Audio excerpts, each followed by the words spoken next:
The snow hadn't started yet, but I could smell it coming across Lake Superior. November in Thunder Bay does that, makes you pay attention to the small things. The way the birch trees lean, how the loons have already gone south, the particular quality of silence that settles over the water just before winter locks everything in place. I set down my coffee and watched the steam curl up into the cold air. 63 years old, and this was the first autumn I'd watched from my own dock without a single obligation pulling me back to the city. No meetings, no project deadlines, no phone calls about electrical systems failing in buildings I'd designed 3 decades ago. Just me, this cabin, and 40 acres of shoreline I'd bought with my retirement package from Ontario Power Generation. My phone buzzed in my coat pocket. I almost didn't check it. That was the whole point of moving up here. 2 hours north of civilization, where cell service was more suggestion than guarantee. But old habits die hard when you've spent 40 years being the person everyone calls when something's broken. Dad, you there? Sarah, my daughter, the only person whose calls I'd promised to always answer. I'm here, sweetheart. What's wrong? The pause told me everything. Sarah was a corporate lawyer in Toronto. She didn't pause. She cross-examined, negotiated, closed deals. When Sarah paused, it meant she was about to ask for something she knew I wouldn't like. Nothing's wrong, exactly. I need to talk to you about something. I waited. The lake waited with me. It's about Marcus and his parents. Marcus, my son-in-law of 5 years, real estate developer, the kind of man who wore expensive watches and called everyone buddy like he was doing you a favor by remembering you existed. What about them? They lost their condo, Dad. Marcus made some investments for them, convinced them to remortgage their place to get in on a development deal. It didn't pan out. I closed my eyes. Of course it didn't, and they need somewhere to stay, just temporarily, until Marcus can get things sorted out. Sarah, I know what you're going to say. Do you? Because I bought this place for a reason. I spent 40 years in buildings full of people. I paid my dues. I'm done. Dad, they're elderly. Frank is 70. Diane is 68. They have nowhere to go. They have a son who's a real estate developer. Our condo is only 2 bedrooms. With the girls, there's no space. Then Marcus can buy them a place. He's supposed to be successful, isn't he? Another pause. Longer this time. Things are tight right now. The development that went wrong, it wasn't just their money. Marcus is dealing with some cash flow issues. The business is fine, but right now, liquidating assets would send the wrong message to investors. I'd been in enough boardrooms to know what that meant. Marcus had overextended, lost other people's money, and now he needed somewhere to stash his parents while he tried to rebuild his empire on someone else's dime. How temporary. A few months. 6, maybe. Just until spring. Spring. That's when the tourists came back, when property values jumped, when developers like Marcus could flip assets and make themselves look solvent again. I bought a 2-bedroom cabin, Sarah. Barely 1,200 square feet. There's no room. You have all that land, and you're good at building things. You could, I don't know, figure something out. Figure something out. Dad, please. I wouldn't ask if it wasn't important. Marcus is really stressed, and I'm trying to keep everything together. And the girls are asking why their grandparents are sleeping in a motel. There it was. The hook. My granddaughters. Emma, 9. Lily, 7.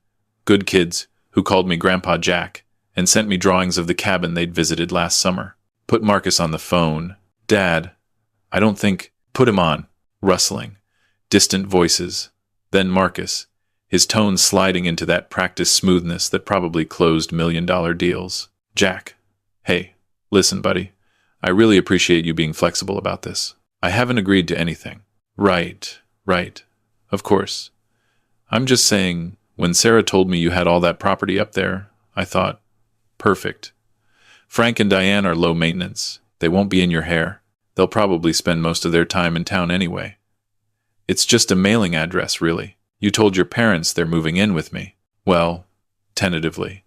Subject to your approval, obviously. But yeah, I may have mentioned it.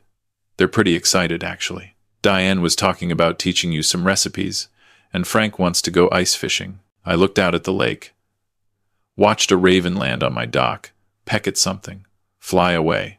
When were you planning to bring them? This weekend, actually. We've already got the truck rented. Frank and Diane are packing now. We figured sooner the better, right? Get them settled before the real snow hits. You rented a truck, U-Haul. Got a great rate, 2-day rental. We'll drive up Saturday, get them unloaded Sunday, be back in Toronto by Monday morning. Clean and simple. I could feel my jaw tightening.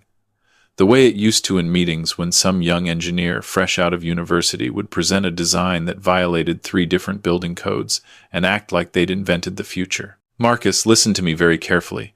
I bought this property to be alone. That was the entire point. I didn't retire to become a landlord. I totally get that, Jack. And like I said, they won't be in your space. You've got, 40 acres? That's huge. They'll have their own area, their own thing going on. You probably won't even see them most days. In a 1,200 square foot cabin. Or, you could put them in one of those park model trailers. I saw some online. Super affordable. Or maybe a yurt? I read somewhere that yurts are great for winter. Very cozy. You want me to put your 70-year-old parents in a yurt? I'm just brainstorming here, buddy. You're the engineer. I'm sure you'll figure out something great. You always do. That's when I knew. Marcus had already told his parents it was done. Probably promised them a cozy retirement on the lake. Sold them the same dream he sold his investors before everything collapsed. I need to think about this. Sure. Take your time. But just so you know, the U-Haul is reserved, and Frank and Diane gave notice on their motel room, so, time-sensitive situation here. I hung up without saying goodbye. The snow still hadn't started, but the sky had that heavy look. Pressure building. Systems moving in. I'd spent 40 years reading weather patterns, understanding loads and stresses, calculating what structures could bear before they failed. This wasn't complicated math. Marcus had created a problem, decided I was the solution, and was already acting like my agreement was a formality. I went inside and made another pot of coffee. Strong. The kind my late wife Mary used to complain about. Jack, that'll strip paint, she'd say. Then drink 2 cups anyway while we planned our retirement together. Mary and I had bought this land 15 years ago. Planned to build something small, something simple. Somewhere we could watch the seasons change without timesheets and project deadlines and office politics. Then the cancer came. 3 years of treatments, remissions, relapses. She died before we ever broke ground. I built the cabin anyway, exactly the way we'd designed it. 2 bedrooms, because we'd planned to host Sarah and the girls. Big windows facing the lake because Mary wanted to paint the sunsets. A workshop because I needed somewhere to work with my hands after decades of working with blueprints. It was mine. Ours. Sacred space in a way Marcus would never understand. But Sarah. Sarah was different. Sarah had held her mother's hand in the hospital, helped me pick the casket, spoke at the funeral when I couldn't. She didn't ask for much, didn't pressure me to move closer to Toronto, didn't guilt me about missing some of the girls' activities because I was 2 hours away dealing with grief in my own way. If Sarah was asking, it mattered. I opened my laptop. The satellite internet up here was slow, but functional. Started searching. Ontario property law, tenant rights, squatters' rights. How long before someone establishes residency? What kind of documentation creates a legal tenancy versus a guest arrangement? 2 hours later, I had a plan. It wasn't the plan Marcus expected. But then again, Marcus expected a lot of things that weren't his to expect. I called my old partner from the firm, Roger. Semi-retired now, but still kept his engineering license active. Owed me a favor from a job I'd covered for him back in the 90s. Jack? Hell, I thought you'd gone full hermit up there. Close. I need a consult. Off the books. What kind of consult? The kind where I need something built fast, built right, and built in a way that's absolutely legal but very specific. Roger laughed. You're building a problem-solving structure. Something like that. I'm listening. I laid it out. What I needed. The timeline. The specifications. The documentation. Jesus, Jack. That's actually brilliant. Little bit petty, maybe. It's boundaries. Wrapped in engineering precision. I love it. Send me the site survey. I'll have plans to you by tomorrow. Next call was to Tom Benson, local contractor. We'd met at the building supply store. bonded over stories about the mistakes we'd seen builders make. He worked fast, didn't cut corners, and more importantly, didn't ask questions. Tom, Jack Morrison, I need a favor. Name it. I need a structure built on my property. Small, maybe 200 square feet, fully insulated. Power, basic plumbing, heating, built to code but minimalist. When? This week, Tom whistled. That's tight. What are we talking? Guest house? Something like that. I'll have engineered plans tomorrow. I'll pay double your usual rate for the rush. You supplying materials? Whatever's fastest. I want it done before Saturday. Saturday's 4 days away. I know. You're serious. Completely. All right. You've got cash to burn, and I've got a crew that likes overtime. Send me the plans when you get them. We'll make it happen. Third call was harder. David Chung, lawyer. My lawyer, technically, though I hadn't needed much legal work since moving up here. David, I need you to draft a document for me. What kind of document? A guest agreement. Very specific terms. I'll email you the details, but essentially, I'm going to have house guests. Elderly. They need to understand they're guests, not tenants. I need that in writing. You're worried about squatters' rights. I'm worried about a lot of things. Smart. In Ontario, if someone stays longer than 60 days, things get complicated. You want clear terms, clear timeline, clear termination clause, and an alternative. A second option they can choose instead. Instead of staying with you? Exactly. What's the alternative? I told him. He was quiet for a moment. Jack, that's actually really generous. It's a boundary. It's a solution. Most people would just say no. I'm trying to say no in a way that still helps. I'll have something drafted by end of day. You want me to look at anything else while I'm at it? Property deed restrictions? Liability waivers? Just the guest agreement. Keep it simple. Keep it enforceable. I spent the next 3 days watching Tom's crew work. They were good, fast but careful. The structure went up on the east side of my property, about 100 yards from the main cabin, close enough to run power and water, far enough to be its own space. It was beautiful, actually. Cedar siding, metal roof, 2 small windows, compact but efficient, the kind of thing you'd see in a Nordic architecture magazine. Tiny living done right. Inside, Tom installed a mini split for heating and cooling, composting toilet, utility sink, 2 bunks built into the wall, small table, 2 chairs, LED lighting, a shelf, a hook for coats. This is nicer than my first apartment, Tom said, standing back to admire the work. It's functional. It's more than functional, Jack. This is legit. You planning to rent it out? Something like that. Roger's plans had been perfect. The structure met all building codes, engineered for snow load, proper ventilation, emergency exit. It was legal, safe, and absolutely not designed for long-term living. More like very comfortable camping. Elevated camping, with heat and power and basic amenities. But camping. Thursday evening, David drove up from Thunder Bay with the documents. We sat in my cabin, going through the details. So, here's what you've got, he said, laying out the pages. Option 1. They stay in the guest structure on your property for a maximum of 90 days. Terms are strict. No access to main cabin without explicit invitation. Quiet hours. Contribution to utilities. Monthly check-ins. And this is critical. They sign acknowledging they are guests, not tenants. They have no tenancy rights. You can revoke permission at any time with 48 hours notice. And option 2? You've prepaid 3 months at the Lakehead Senior Residences in Thunder Bay. Fully furnished 1-bedroom, meal plan included, social activities, transportation services. It's actually a nice facility. My mom was there before she passed. They run a good operation. How much? For 3 months? About $8,500. You sure about this? I thought about Mary. About the plans we'd made. About the girls calling to ask why their other grandparents were sleeping in motels. I'm sure. You're giving them a real choice. That's more than most people would do. I'm protecting my space. If they choose the senior residence, great. If they want to stay on my property, fine. But it's on my terms. David nodded. You need them to sign before they move anything in. Otherwise it gets messy. I understand. And Jack? The guest structure. Make sure they see it before they decide. Transparency matters. Friday afternoon, I drove to town and picked up supplies, bedding for the bunks, towels, basic dishes, a small space heater as backup, coffee maker, some groceries, made the guest structure actually livable. Then I sat on my porch and waited for Saturday. The snow finally started that evening. Light flurries. The first of the season.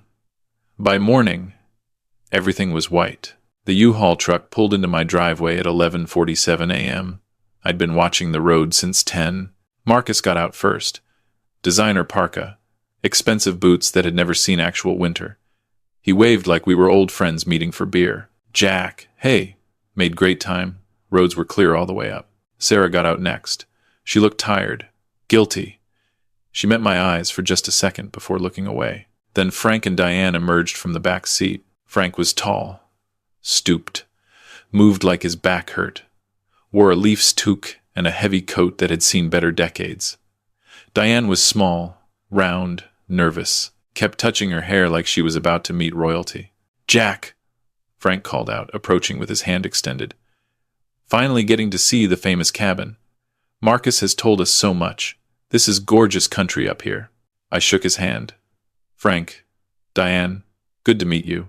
Thank you so much for having us, Diane said, her voice wavering. We promise we won't be any trouble. Marcus said you had plenty of room, and we're so grateful. Truly. Marcus was already opening the back of the truck. Let's get you folks unloaded. Jack, where do you want everything? Living room? Should we take the master bedroom? You probably don't need 2 bedrooms anyway, right? I didn't move. Marcus. Stop. He turned, that smile still in place. What's up? We need to talk before anything gets unloaded.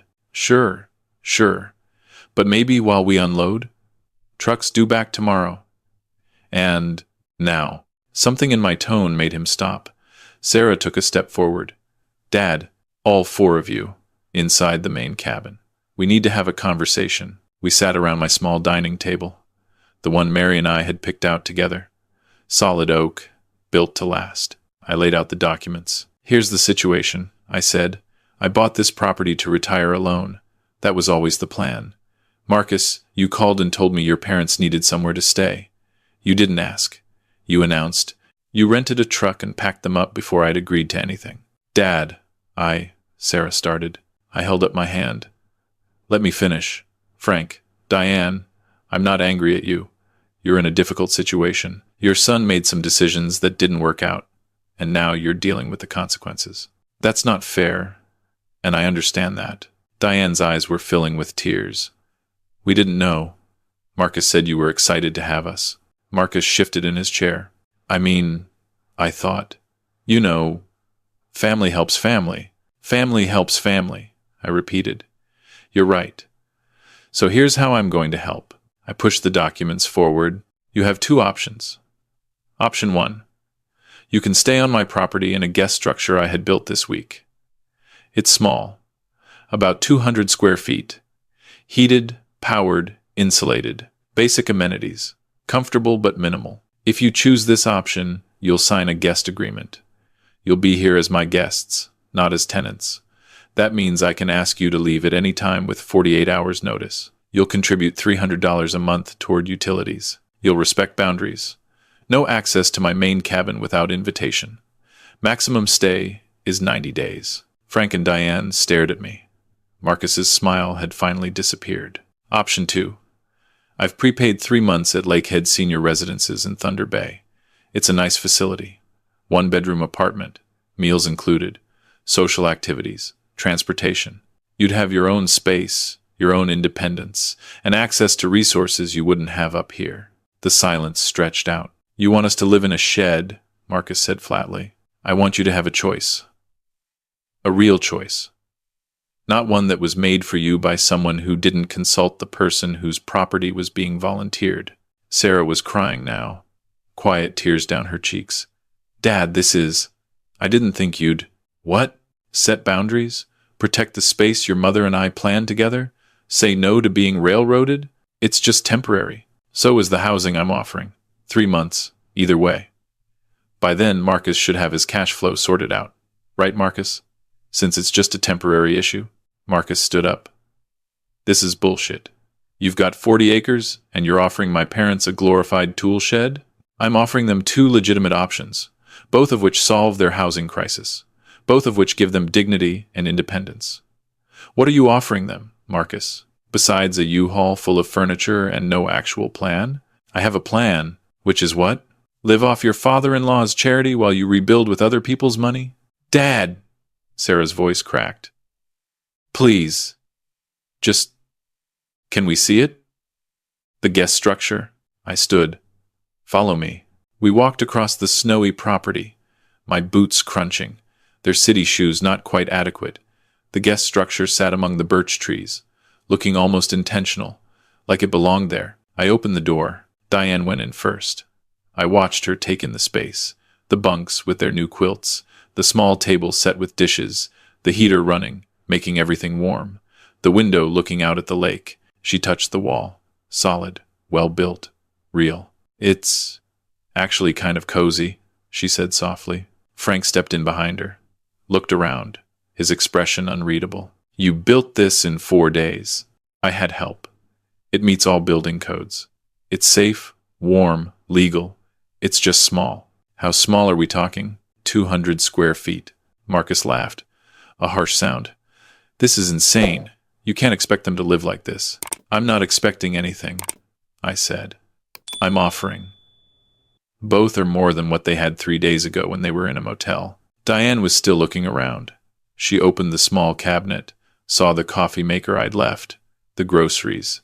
She turned to Frank. It's bigger than our first apartment. Remember? Young Street? Above that restaurant? Frank's face softened. That place was a dump, but it was ours. They looked at each other. One of those married for decades conversations that happens without words. Frank turned to me. The senior place. What's that like? Modern, clean, social. About an hour from here. They have activities, communal dining, movie nights. It's designed for independence. Your own kitchen, your own bathroom, not a care facility. Active retirement. And you've already paid for it. 3 months. Why would you do that? I looked at him. Really looked at him. A man in his 70s who'd worked his whole life, trusted his son with his retirement, and was now standing in the snow being offered choices by a stranger. Because you didn't create this problem. And you deserve better than being someone's last-minute solution. Diane started crying then. Real crying. Sarah moved to hug her, and Diane let her. Nobody's ever. Diane couldn't finish. Frank cleared his throat. Gruff. The residence. We'd have our own place. 1 bedroom, furnished. Yours for 3 months. After that, if Marcus hasn't sorted things out, we can talk about other options. But you'd be in town. Access to services. People your own age. Things to do. Marcus was fuming. Dad, this is ridiculous. You're making me look like what? I turned to him. Like a man who made bad decisions, who lost your parents' home, who tried to solve your problem by volunteering someone else's property without asking. You did that, not me. You're being vindictive. I'm being clear. There's a difference. Sarah stepped between us. Okay. Everyone calm down. Frank, Diane, what do you want? Diane looked at the guest structure again, then at the main cabin, then at Marcus. I want, she said slowly, to not be a burden. I want space. Our own space. Even if it's small. Mom, Marcus started. You promised us this would be fine, Frank said, his voice hard. You said Jack was excited to have us. You said we'd have room. You said a lot of things, son. I was trying to help. You were trying to fix a problem you created. There's a difference. The snow was falling heavier now. We stood there. 6 people in the woods, negotiating the shape of family. The residence, Diane finally said. I think we'd like to see the residence. Frank nodded. We need to figure out our own situation, not be in anyone's way. Marcus looked like he'd been slapped. But I told the investors you were taken care of. I told them family was handling it. Then you lied to your investors, Frank said. Add it to the list. We drove to Thunder Bay in 2 vehicles. Frank and Diane rode with me. Marcus and Sarah followed in the U-Haul. The silence in my truck was thick at first. Then Diane spoke. Mary would have liked that cabin. I glanced at her, surprised. Sarah told us about her. About how you planned to build together. I'm sorry. For your loss. And for this whole mess. Not your fault. Still, we're sorry. Frank grunted agreement. Marcus is my son. I love him. But he's always been too clever for his own good. Thought he could shortcut his way to success. Turns out shortcuts cost more in the long run. Usually do. That guest structure. You really built that in 4 days? Had help. Still, that's craftsmanship. Respect. We arrived at Lakehead Senior Residences just after 2. The director, Helen, met us in the lobby. She'd known about my arrangement, had kept the unit ready. Frank, Diane, let me show you around. The one bedroom was on the 2nd floor. Corner unit, windows facing the park, kitchen with full appliances, bathroom with safety rails, living room with a couch, TV, bookshelf, bedroom with a real bed, real closet, real space. Diane cried again when she saw it. We can really stay here? 3 months, Helen confirmed. Fully paid. Meals are available in the dining room, but you're welcome to cook. We have activities, game nights, exercise classes, whatever you're comfortable with. Frank walked to the window, looked out at the snow-covered park, kids playing, dog walkers. Normal life. We'll take it, he said. Marcus exploded. Are you kidding me? You're choosing this over lake property? Over family? We're choosing independence, Diane said quietly, and dignity, and not being in the middle of whatever's happening between you and Jack. Nothing's happening between. You lied to us, Frank said. You told us Jack wanted us there. He didn't. You volunteered his property without asking. Just like you volunteered our house as collateral for your big idea. We're done being part of your plans, son. We need to make our own. Sarah was pale, silent. She hadn't said a word since we left the cabin. We helped Frank and Diane unload the U-Haul. Most of their belongings fit in the apartment with room to spare. They didn't own that much. Their entire life, condensed into a dozen boxes and some furniture. By 5 o'clock, they were settled. Diane was making tea in their new kitchen. Frank was programming the TV remote.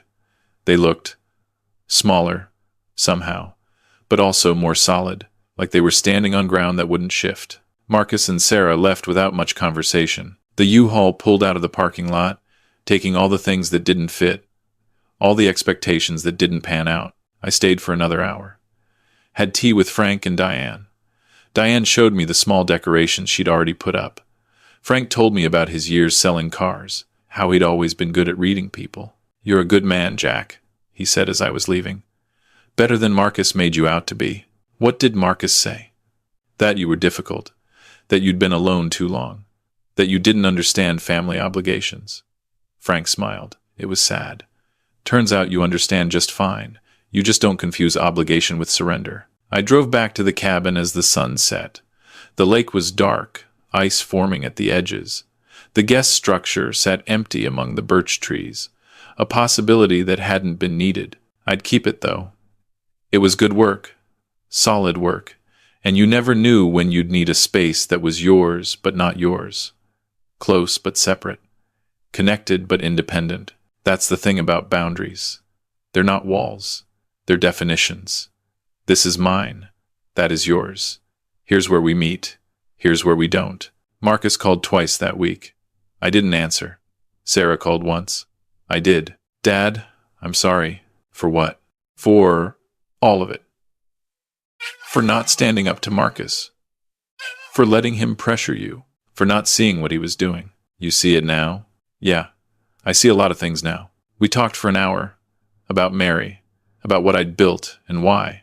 About what marriage looks like when one person keeps sacrificing and the other keeps taking. Are you and Marcus okay? I asked. I don't know. I'm talking to a lawyer. Not about divorce. Just options. I need to know what my options are. That's smart. He's furious at you. He'll get over it. Will you? Will I what? Get over being angry. I thought about it. Watched the snow fall outside my window. Listened to the silence that I'd bought with 40 years of work and careful planning. I'm not angry, I said. I'm clear. There's a difference. Frank and Diane stayed at the residence for 3 months. Then they asked to extend. Turned out they liked it. Made friends. Diane joined a painting class. Frank started a poker group. They were happy. Marcus's business recovered. Slowly. He sold some assets, restructured some debt, made some changes. He and Sarah went to counseling. It helped. I stayed in my cabin, built some furniture for the workshop, did some ice fishing, watched the seasons change. Emma and Lily visited in the spring. They asked about the guest structure. I told them it was a special space for when someone needed to be close but separate. They seemed to understand. Like a friend treehouse? Emma asked. Exactly like that. The guest structure is still there.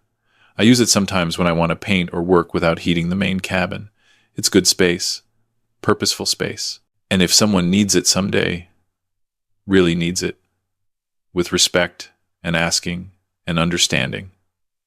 But it's mine to offer, not theirs to take. That's the boundary. That's the line. That's the space where family and self meet. And I'm finally, after 63 years and 40 acres and one good cabin, comfortable standing right there. The loons came back last week. I heard them calling across the water. Mary would have loved that sound. I think she'd be proud of what I built.